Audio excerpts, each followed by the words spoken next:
தந்தை மகன் தூயாவின் பெயராலே ஆமன். இன்று திருவருகை கால முதல் வாரத்தில் உள்ள வெள்ளிக்கிழமைக்குரிய வாசகங்களை பார்த்தோம். மைய கருத்தாக வேளாணியில் எடுத்துக்கொண்டது என்பது நம்பிக்கை என்பது அதிசயத்தின் ஊற்று என்ற தலைப்பில் மறைவுரை கொடுக்கப்பட்டது.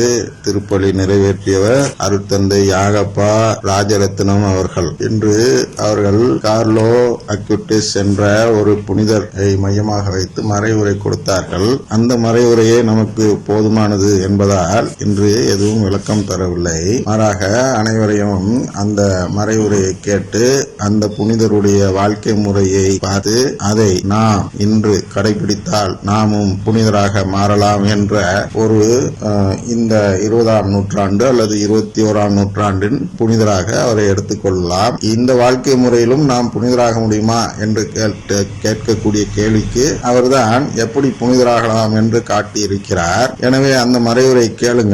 அதில் எப்படி நற்கருணையை மையமாக வைத்து வாழ்ந்து ஒரு பக்கா புனிதராக இன்று இருக்கிறார். அவருடைய கல்லறையை தோண்டி பார்த்தபொழுது அவர் உடல் சிறிது கூட பழுதடையாத நிலையில் இருந்ததை பார்க்கிறோம். அதை குறித்து அவர் நல்ல மறைவுரை கொடுத்திருக்கிறார்கள் அருட்தந்தை அவர்கள். ஆனால் அதை அனைவரும் கேட்க வேண்டும் என்று கேட்டுக்கொள்கிறோம். அருட்தந்தையின் பின்பகுதியை கேட்க தேவையில்லை. ஏனென்றால் அது வளமை நற்செய்தி நோக்கிய சிறிய கருத்து தான். அது ஒன்றும் பெருசா எழுத்துட்டு போல இருந்தாலும் அதை வேண்டுமானால் கேட்டுக்கொள்ளலாம். எனவே இன்று நாம் அதை அத்தோடு போதும் என்று முடித்துக் கொள்கிறோம். தந்தை மகன் தூயாவின் பெயராலே ஆமன்.